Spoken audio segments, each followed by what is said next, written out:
Hi, welcome to the Passionate Spinner. My name is Tracy, and this is the first update for the Burda dress knitting project. So yesterday I filmed the video where I talked about how I wanted to make this dress, and today I'm going to cast on. I'm doing it right away. My problem right now is I kind of am between two sizes and I'm not sure which size to go with. And I'm going to do two things. I have a sweater out of the exact same yarn on the needles right now. So I'm going to measure gauge on that one. And then I'm going to check with patterns I've made before that I love the fit of, how many stitches they have in the top, around the bust.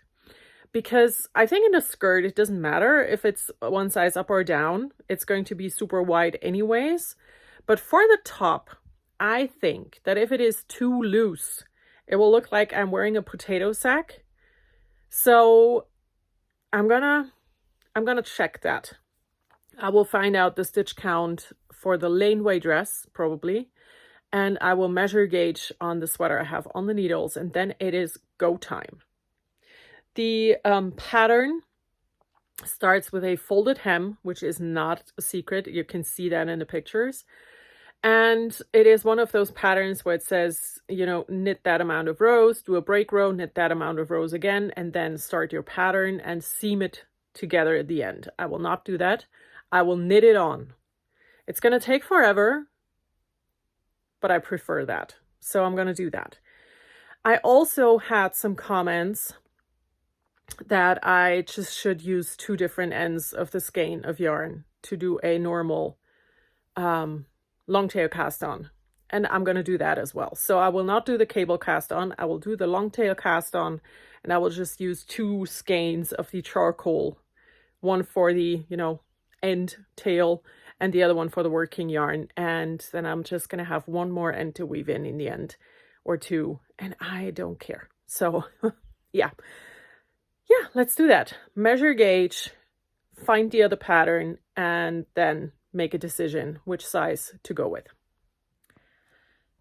Investigation time is over, and my sweater bit that is already washed, by the way, is a 27 stitch gauge. The pattern calls for 30, so I am looser, which never happens.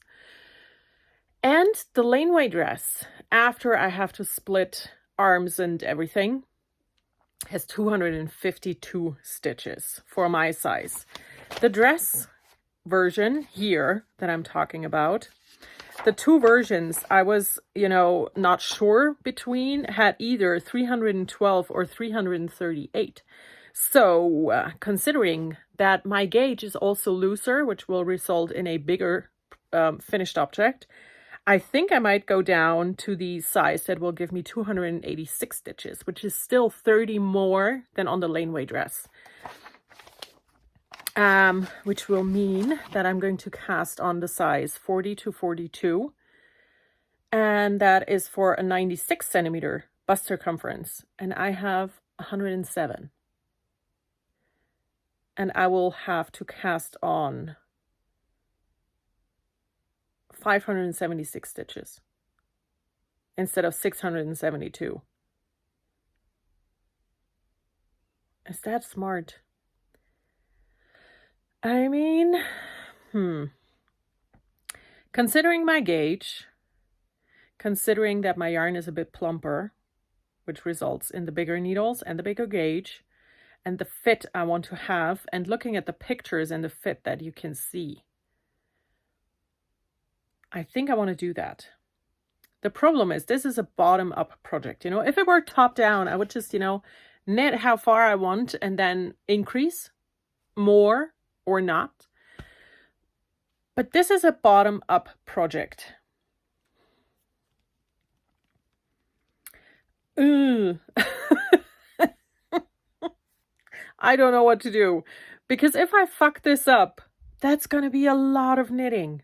On the other hand, if it really is horrible, I can always turn it into a skirt, because the skirt is going to fit either way.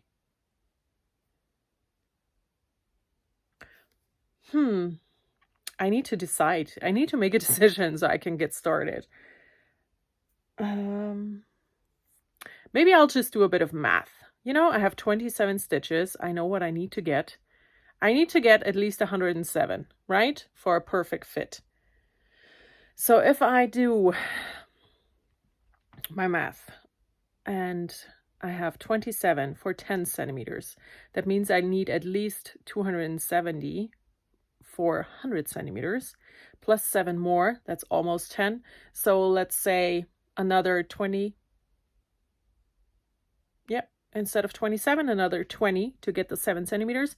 So I need at least 290 stitches, right?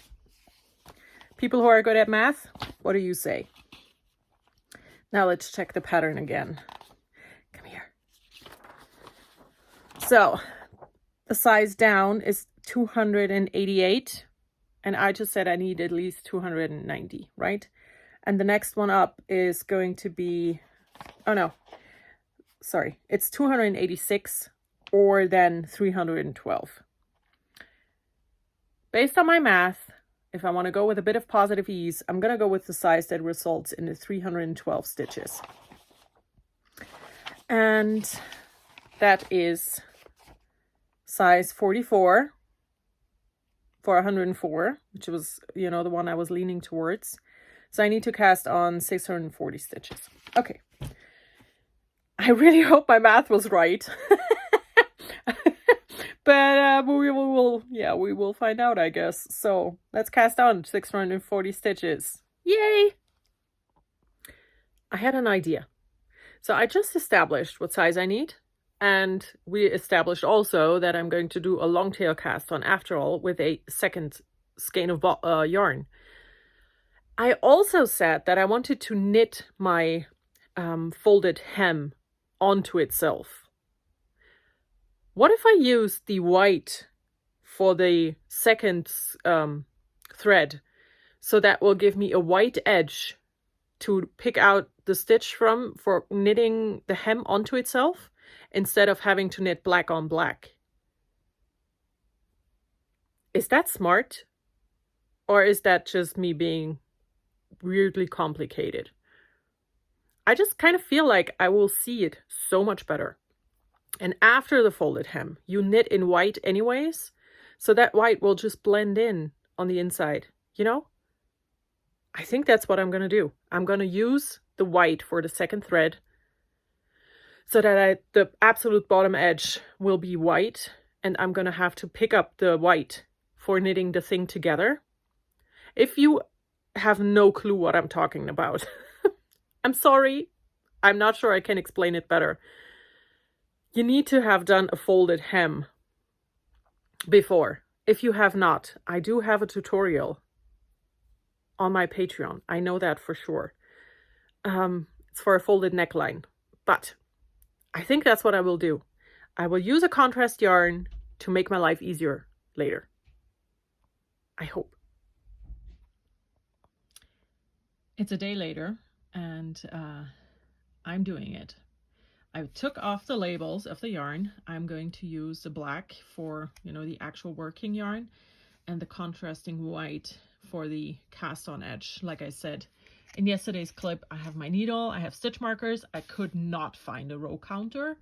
I wanted to, you know, click every 10 rows, every 10 stitches, but I cannot find one. So I'm not sure if I should try again to find one, or if I should just say, you know what, screw this. Every 50 stitches, I'm gonna pop a marker in, and I can recount those 50 stitches.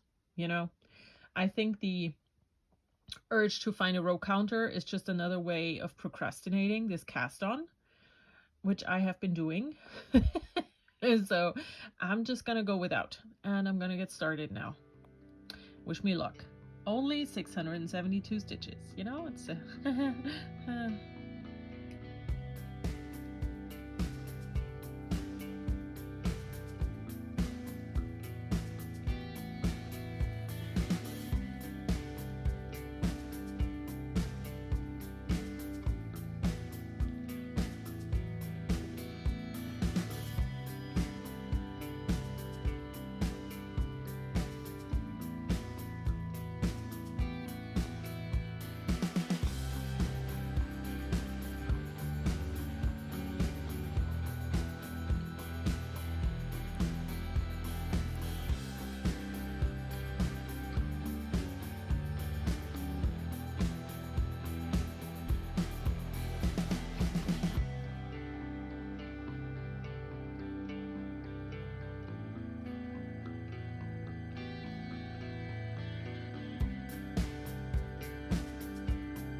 first 50 stitches are on my needle, and I think doing it the white was a good idea, you know, for attaching everything to itself.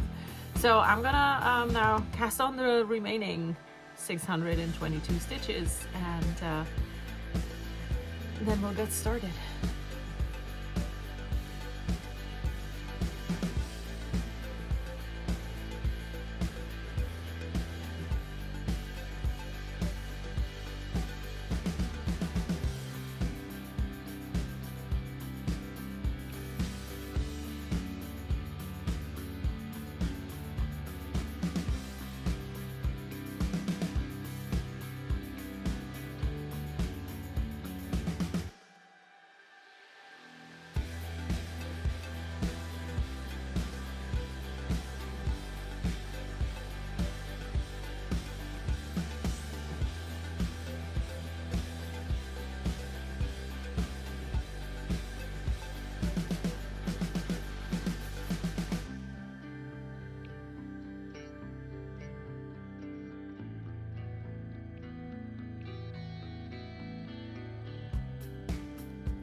The video you just saw is over 20 minutes long, and it's just casting on. So I did, like I said before, I cast on 50 stitches, I recounted them, and I put a marker. And this is what we have. It's 672 stitches. And I think because of the contrast at the bottom, I might try and join in the round now instead of knitting a few rows flat, because with that extra line of different color, I can really see what I'm doing. And also, because I chose white for the contrast, I don't have to cut it off, because the folded hem is knit in black, then you change to white. So when I do the folded hem and then, you know, knit it on, I have to continue in white, and the cast on edge will come to the actual knitting edge. So I don't have to cut the white, because it's going to be in the exact same spot where I need it after I fold my hem. So I'm just going to leave it hanging there.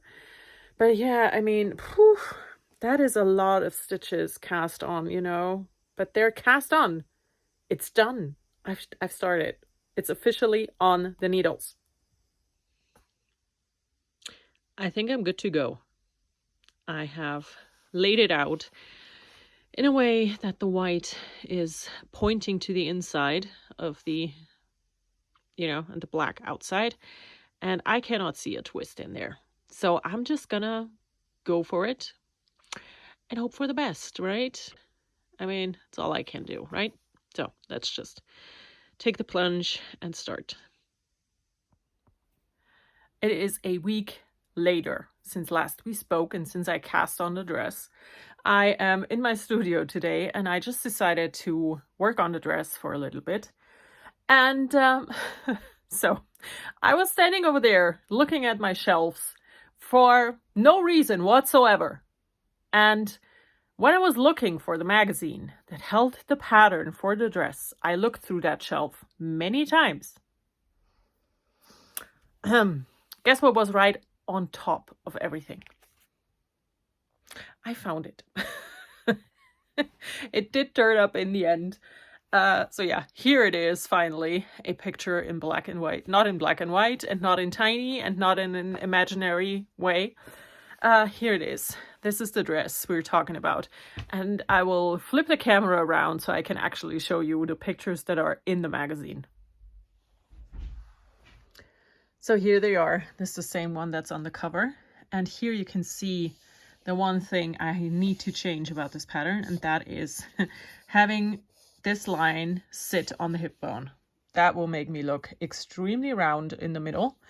I am going to raise that into the natural waist, and then probably omit the top pattern here, you know, because it's gonna come, that part is gonna come up a lot higher, so there's not enough room left in the top, which is fine. I just not do this one, and everything else will be up higher. But yeah, I found it. The magazine is here. I knew it's here. Now we have the proof. It is here. And yeah, so these are the two pictures that are here. And I think in the back it's this one again, where the actual pattern is. Will it tell me which page? No, of course not, because that would be easy. Now let's just flip through.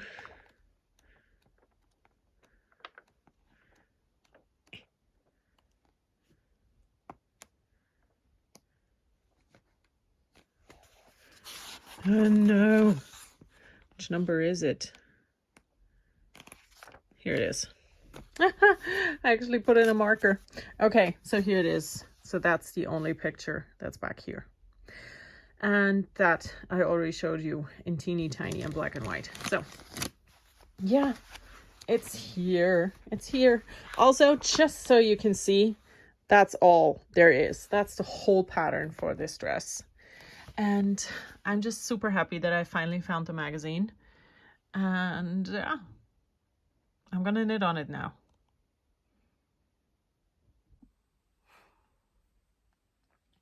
Now, it is February 28th, which means it's the last day of the month, which also means it's time for my end of the month check-in for the Burda dress making off series. I don't know what to call this, but I'm talking about this dress here. You've seen this in this video before, so I'm just gonna put that away.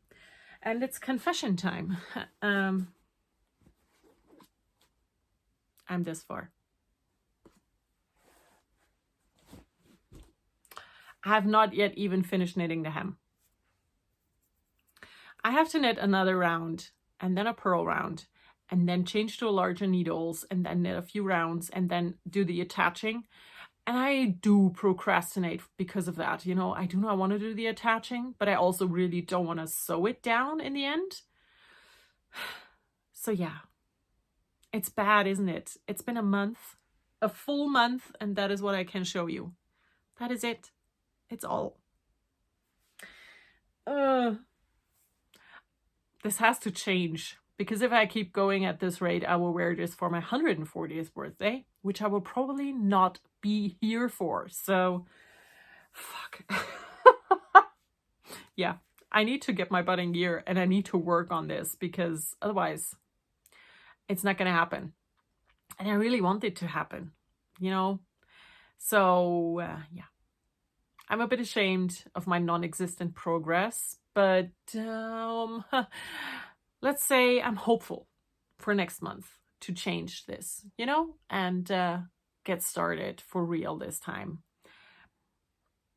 I have nothing else to say. I have no excuse except for I just didn't work on it. And yeah.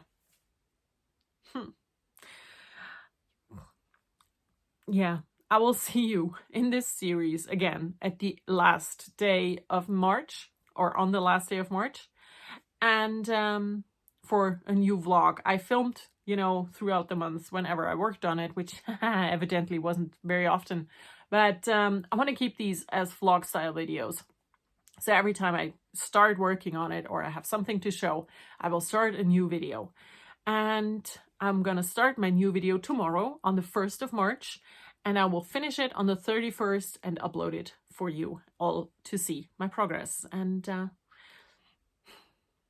let's just hope it's a bit more next month than it was this month, right? Okay, I'm gonna say goodbye to you.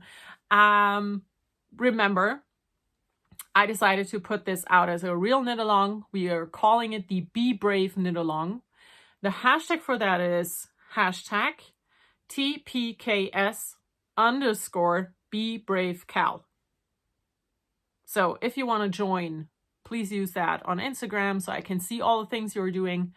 And we're not just all knitting that dress. It's something that you've always wanted to do, but you were intimidated by, and you decided to pluck up all your courage and just do it. That's why we call it the Be Brave Cal, or make along. You can also crochet something or sew, whatever. I don't care. Yeah, I'm gonna go. I will see you in the next month wrap up, or, you know, hopefully in between as well, because I upload a lot of stuff here. But for the Burda dress specifically, I will see you in a month. Bye.